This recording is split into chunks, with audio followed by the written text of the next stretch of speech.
thank you. As we go from off-the-court stories to a very intriguing matchup tonight for our NBA on ESPN. The Lakers and Mavericks meeting for the first time this season. And the Lakers with their starting lineups and the third best record in the NBA at 31-12. Our starting lineups brought to you by 5 Hour Energy Drink. And usual for 5 for Phil Jackson. Derek Fisher out there for the 457th consecutive game. Andrew Bynum starting to really come on for the Lakers. And for the Mavericks starting lineups, Tyson Chandler returns after missing 2 games with the flu. And Sasha Pavlovich, some might say, I didn't even know he was on the Mavericks. Well, he only signed a 10-day contract back on January 10th. And this is only his 5th game. And Dirk Nowitzki back for his 3rd game after missing 9 with the sprained knee. Right now, let's check in with Heather Cox. Hey, Heather. Hey, Mike, how are you? Now, Dirk, this is just his 3rd game back, but he admitted before tip that this is the first time he feels like he's not being limited by that knee. In his 1st game back on Saturday against Memphis, Coach Carlisle thought he was apprehensive. Dirk said he wasn't in pain, but he was tentative and limited to just 7 points. Then in Detroit, he was much more aggressive, dropped in 32. And tonight, Dirk's wearing a sleeve for stability and to alleviate swelling, but told me he's feeling, quote, 99.9%. Coach Carlisle did confess he'll try to limit Dirk's minutes. His goal is in the mid-30s, but he might break his own rule in order to get a W tonight, Mike. Well, Heather, he was tentative in the 1st game back basketball-wise. Not with the refs. He got thrown out. He got ejected, but then bounced back with a big game, although a loss against the Pistons. So Dallas comes in with their longest losing streak in the Mark Cuban era. They've dropped 6 in a row, and obviously the key reasons they've missed so many key players. And now it's a motivation. They know they've got to play well to get a win tonight. Very interestingly enough, as Pau Gasol misses the layup, Rick Carlisle changes his starting 5. I believe the reason why is because you put guys back into their normal position. When you talk about Shawn Marion, Jason Terry, so those guys don't have to be home run hitters initially. They come in and have an impact off of the bench. It's the correct move. Meanwhile, that was a foul call on Gasol, a loose ball foul over the top, so he picks up his first. Nowitzki first shot of the night. And of course, the change in the starting lineup for Dallas, all because Caron Butler with the knee injury and had surgery and will be out, he thinks, until May. He hopes he can come back in May when the Mavericks will no doubt be in the playoffs. And that's a key blow for the Dallas Mavericks. As Butler, not only a good scorer, but toughness and defense a big part of him. As Fisher misses a shot, fight for the rebound, Nowitzki. And a lot like their success years ago where Josh Howard was the guy that carried them the 1st and the 3rd quarter. Caron Butler did the same thing offensively, so they missed that guy having an impact right away in ball games. Pavlovich is a guy that's played a lot of playoff games when he was with Cleveland. Of course, he was a starter for the Cavs in 2017 that went to the finals. He can shoot as he knocks that down, and you know he's juiced to get an opportunity. He was a free agent. Nobody signed him. He was working out in Cleveland. He was working out in New York, and finally gets a chance. And there's no question he can play in this league. So surprisingly, nobody signed him, but give him credit. Stayed ready, got a lot of shots up, and when his moment came, he's trying to capitalize. Artest in and out. And goes in again. So a 3-pointer for Ron Artest for the Lakers' first bucket. If I'm Rick Carlisle, I really like this matchup against this Laker team because Pau Gasol and Andrew Bynum, they're forced to defend Dirk Nowitzki, and that's a jump shooting big man that's going to have his way. Kid tips it, Pavlovich, not wasting time. That one off the mark, and Bynum the rebound. Tempo very big, especially when you look at Dallas trying to go up against, you know, this unbelievably tall front line. You know, the scouting report, the Lakers have a tough time in transition defensively. So if you're the Dallas Mavericks, get stops, push the basketball, and execute in transition. So a foul call. Pavlovich, that's his first. Lakers on the road this year, 14-7. Bill Jackson's team, again, it's funny, they're 31-12. They're only 2 games off of last year's pace. Yet, how many times have you heard this year, what's up with the Lakers? Well, so many people around. I live in LA, and the incredible thing, I just said it to the lady as I was traveling. She said, what's going on with the Lakers? And then as Pau Gasol knocks down the jump shot, in the next breath she said, boy, those Clippers look good. I'm like, are you serious? I mean, think about how twisted you have it.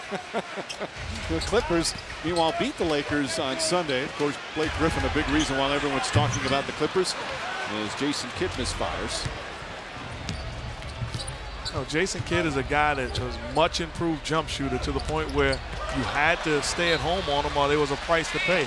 Lately, he's been struggling from three-point range, and he's looking to get it back because here's a guy that loves to get up extra shots before and after practice. Monday in the loss to Detroit, he had one of those strange games. He had 13 assists, didn't score a point, 0 for 7, all from three-point range. He was one of 2 players in the league that day that had 0 points and 13 assists. Jose Calderon of Toronto, same thing. And Kidd is not a guy that's going to break down the defense. He's going to get it in transition. He's going to get it off a spot-up jump shot. So when he's not making it, he's hurting his team. Bryant against Deshaun Stevenson. A lot of contact. Bryant double team. Forces it up, won't go. He thought he got hit. Good defense and help defense from the Mavericks. Nowitzki, that's a 3. Chandler on the follow. Welcome back, Tyson Chandler, who has been such a huge part of the turnaround here in Dallas this year, especially defensively. But boy, did they miss him last couple of games, both losses. Artest. Bryant on the rebound. But you point out Chandler, his energy on the defensive end, the most vocal guy, a presence, and then offensive rebound in the basketball. In transition that time, you got to keep a body on. Pavlovich to Kidd, good ball movement. Deshaun Stevenson off the mark. Chandler couldn't control it. Stevenson, another player that's going to have to pick up the slack without Caron Butler. We're talking about a live body, so now he's got to be accounted for. And if he doesn't, if he's not, then he's going to make you pay the price. Outstanding rebounder, and what a find by this Mavericks front office. Chandler enjoying rejuvenating his career. He's had a bunch of injuries the last few years in New Orleans. Gasol, lefty hook won't go. Chandler the rebound. Nowitzki wearing a brace on that knee. Pavlovich. Yeah, I'm not just saying this because he's hit a couple of shots, but I'm shocked that nobody signed him. He can play. Especially because it's not like you're trying to figure out what he can do. No, it's not even sense to bring him in for a workout. You know who he is. He's a knockdown shooter and a guy that can defend, compete. Oh, nice pass. Gasol to Bynum. How do you defend those two? That's exactly the offense that Phil Jackson wants. Understanding that they have a tough time in transition defending, so they want to make you work when they have the basketball.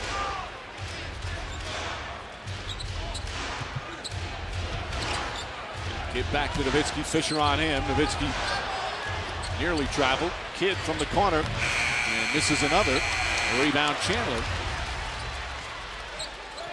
Kidd is now 1 for his last 16 from downtown. Pavlovich. And he traveled, or was he out of bounds? Actually called 3 seconds on Tyson Chandler, expecting the shot up quicker. But how about the ball movement? Pick and roll, Powell slips it and then throws it to the rim. That length and size again. Andrew Bynum, great hands, does not bring it down, but attacks the rim. First turnover for Dallas. Dallas has been struggling scoring. They have not hit the 90-point mark in the last 4 games as Gasol showing his skill level, flips it in. Well, you see, looking at this Dallas Mavericks team, Pavlovic is the guy that can shoot. Obviously, Dirk. Other than that, defensively, you live with anybody else shooting the basketball.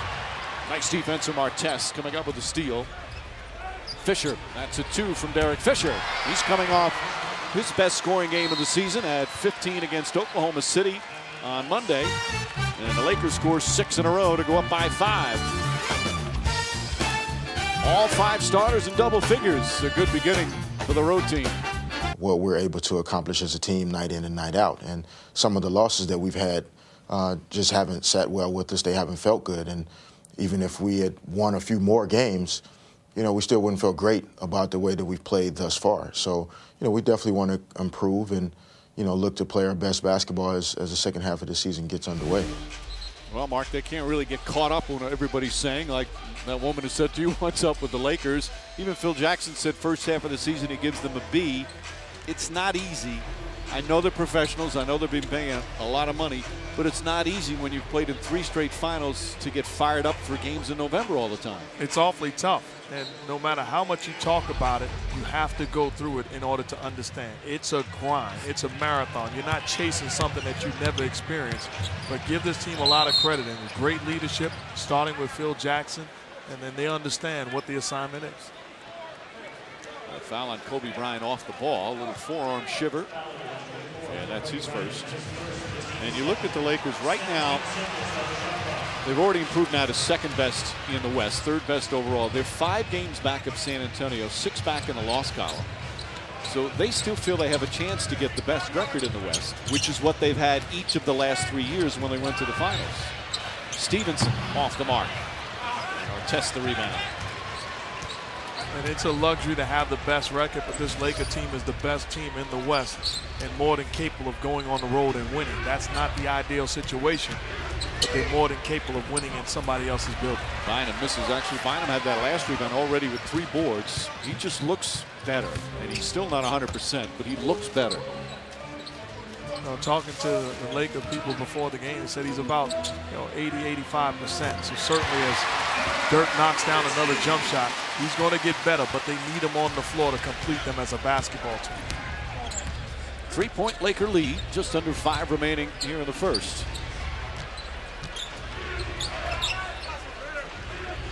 I think this is very important. If you're going to have the advantage on the other end with Dirk scoring, well, you must make him defend. If you're Pau Gasol, that's a bailout hook shot. Take a better high percentage shot on the block. Now Gasol guarding Nowitzki at the other end. Nice fake. Stripped. Still Dallas ball with 12 to shoot. Our NBA calendar coming up tomorrow on TNT. These Mavericks will be in Chicago against the Bulls, and the Clippers playing ESPN. We'll be in San Antonio for the Knicks and the Spurs. Lakers, meanwhile, will be in Denver. And then on Saturday's NBA TV game, Jazz and Sixers from Philly.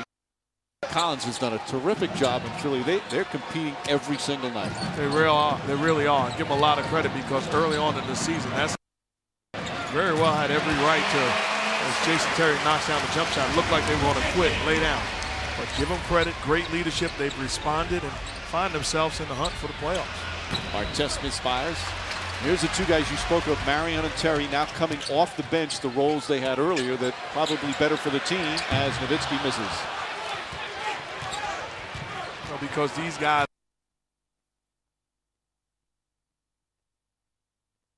Jackson is a much better matchup now because Lamar Odom comes in off of the bench and he's the guy defending Dirk Nowitzki. Derek on the mark.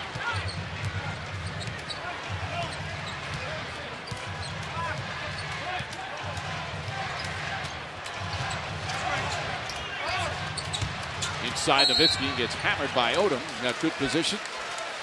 And Nowitzki will go to the free throw line. Best is, I'm sorry, what I like best is the way that they're using Dirk right now. Jump shooter.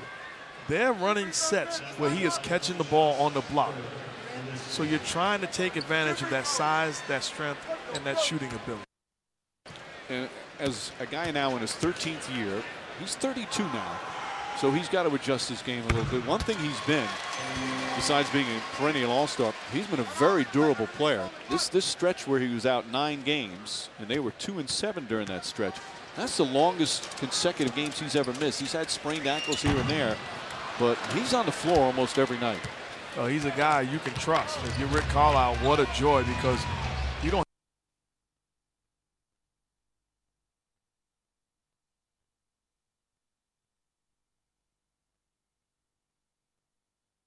community and giving back has helped me grow as a person. When you see these war veterans come back, some of them are wounded, seeing them and seeing what they did for our country and being able to go over and touch them and see the joy and the excitement that they get, that right there, it touches you, you know, because they don't have to do it. It was their choice to serve our country. We're forever indebted to them, and we thank them. Good job from Jason Terry and Mark Cuban here in Dallas. That has been an emphasis on him for years in terms of giving thanks to servicemen. They always have that day every year where season ticket holders give up their courtside seats for servicemen who are back. Some substitutions. Steve Blake has come on for LA. Shannon Brown as well. Brian Cardinal knocks down the three. Brian Cardinal, another guy that you know what you're going to get. Nothing spectacular, just very solid. Been around a long time.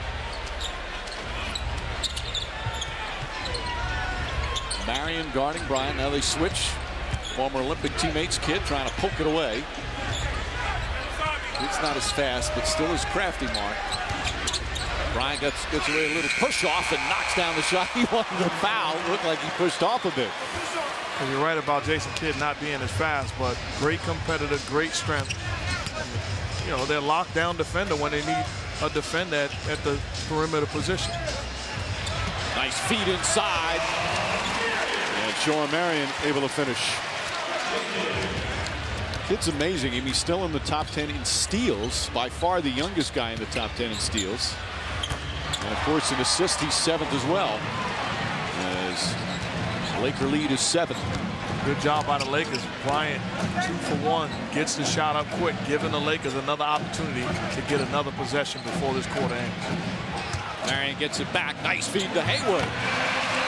Sean Marion, a little bounce to his step. First the bucket and then the assist. And this unit playing with a much better pace than the way the units to start this ball game did. Both teams executing well. Dallas 50%, Lakers 60%. Lakers have hit their last 6 from the field as they hold it for the final shot of the period.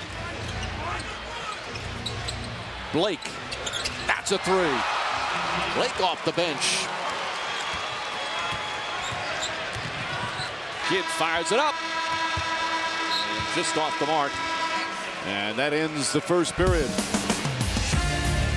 Los Angeles Lakers have won 8 of their last 9. Coming into Dallas for the first time, Dirk Nowitzki got it going early, but the Lakers come back strong. They shoot 62% from the field.